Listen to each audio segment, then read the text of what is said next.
그 다음에 이제 습도가 나옵니다. 뭐 습도는 이제 대기 중에 포함된 수증기 양을 우리가 습도라고 표현하는데, 뭐 지구 표면에는 물이 많죠.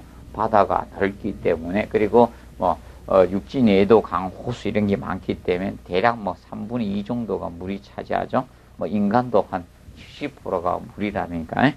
자, 그래서 이제 이 습도에 대해서는 우리가 알아두실 때, 공기 중에 포함되는 수증기의 다수가 이제 습도인데, 이 습도는 뭐 절대 습도도 있고, 상대 습도, 뭐 수증기 압력, 습구 온도, 노점 온도, 뭐 이런 게 영향을 표시하고 있죠.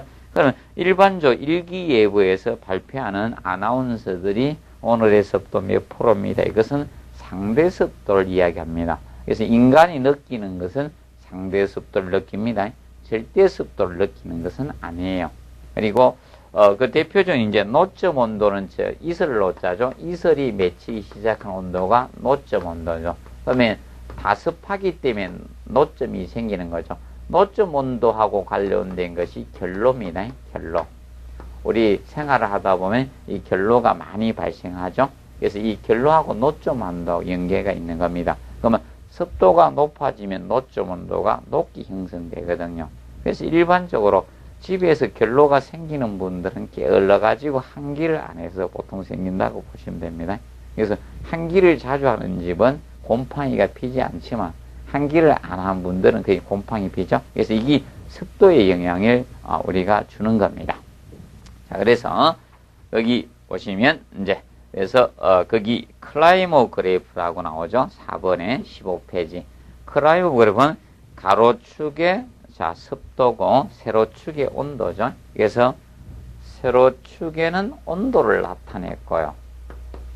그리고 가로축에 습도를 나타낸 것이 습도, 가로축이 이 클라이모 그래프인데, 자, 클라이모 그래프는, 페이지 16페이지 보시면 나올 겁니다. 16페이지에 6번에 클라이모 그래프가 거기 나오고 있습니다.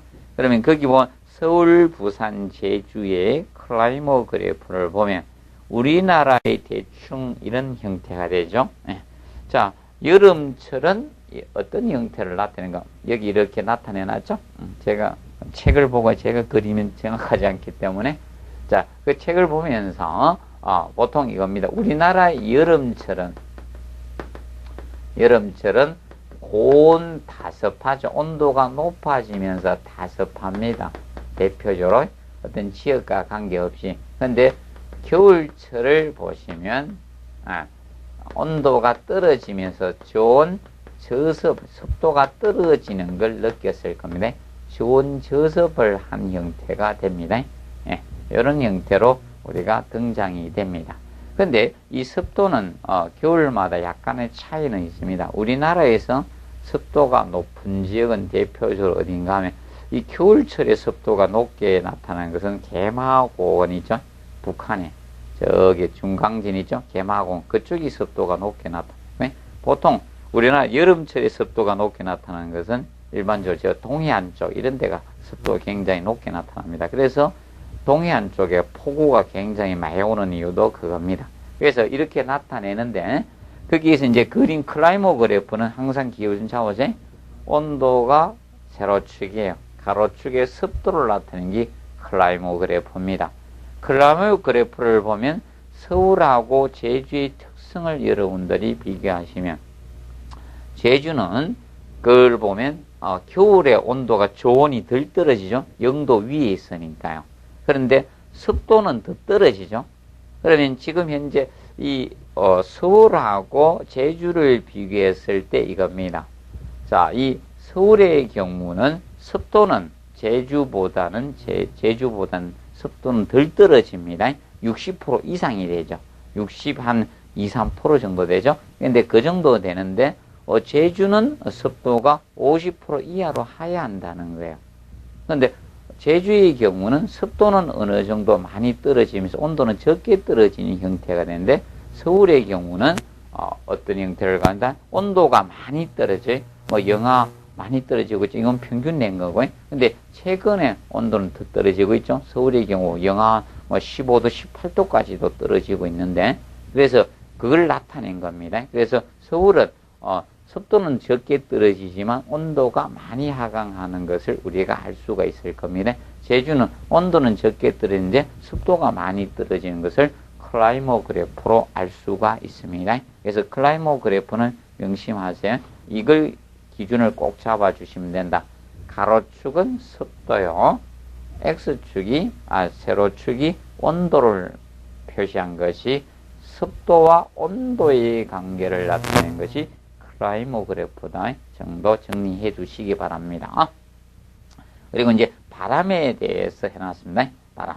자, 이 바람이 우리가 영향을 많이 주고 있죠. 사실 우리 인체가 느끼는 쾌적도도 바람이 있느냐 없느냐에 따라서 영향을 주죠. 그래서 보통 온열 감각 사요소, 인간의 열쾌적 사유에서도 바로 여러분들 실내 풍속도 사실 영향을 주는 거죠. 온도, 습도, 그리고 이 기류 속도가 영향을 주는 거죠. 예, 온도, 습도, 이런 풍속. 이 바람이 이제 미치는 것이 영향을 주죠. 온열 감각 사요소가 이것이 기본 사요소거든. 그럼 풍속도 사실 어느 정도 영향을 주죠. 그리고 에너지 손실에도 이 풍속이 영향을 줍니다. 바람이 영향을 주죠. 그러면 이 압력차나 온도차에서 공기 이동 현상이 바로 이 바람인데, 그런데 여러분들 보시면 온도 차이에서도 바람이 붑니다. 그래서 느끼는 게 적을 겁니다. 겨울철에 보시면 여러분들이 자 환기를 하려고 창문을 확 열게 되면 바람이 들어와요. 밖에서는 바람이 안 부는데 이상하게 바람이 들어온 겁니다. 그러면 실내 온도가 높고 실외 온도가 낮으니까 그 온도 차이에서도 바람이 형성되는 겁니다. 그래서 겨울에는 환기할 때 온도 차이에서 환기가 잘 되기 때문에 장시간 환기를 할 필요는 없는 겁니다. 그래서 생기는데, 그때 이제 계절풍하고 해안풍, 계절만 되면 우리나라는 확실히 계절풍이 불고 있죠. 자, 여름처럼 남동 계절풍, 겨울에는 북서 계절풍 이렇게 불 겁니다. 이 계절에 따라서 부는 계절풍이 있을 거고요. 그러면 계절풍은 거의 항상 일정한 방향으로 거의 불고 있죠. 그래서 우리나라는 북서 계절풍이 많이 불기 때문에 자 어떻게 되는가 하면 건물을 지을 때도 자 이런 형태예요. 서울 지방 같은 경우는 이렇게 건물을 중부 연근에 이렇게 많이 지었죠. 북서 계절풍의 영향을 받기 때문에 건물을 이런 형태로 많이 지은 겁니다. 그래야지 바람을 최대한 차단해 줄 수 있기 때문에 이렇게 지은 거죠.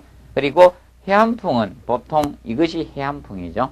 보통 보통 이 바다하고 육지의 온도 차이에서 우리가 자 압력 차가 생기죠. 온도 차이가 나니까 거기에 의해서 부는 게 보통 자 우리가 해안풍이 될 겁니다. 그래서 낮에는 보통 해안에서 해안이 차고 육지가 되어지니까 해안에서 육지로 불고 반대로 자 밤이 되게 되면 이 물하고 사실 이 땅하고의 차이점이나 물이 열 용량이 크고 땅 공급이 많기 때문에 열 용량이 작기 때문에 그래서 서서히 식어지는 과정의 차이가 있습니다. 그래서 보통 육지는 어떻습니까? 빨리 식어가고 물은 오랫동안 간직이 되다 보니까 그래서 그거에 영향해서 이 해안풍이 불게 되는 겁니다. 그래서 밤에는 반대로 육지에서 해안 쪽으로 불죠. 이것을 해안풍이라고 합니다. 헷갈리지 않도록 하세요.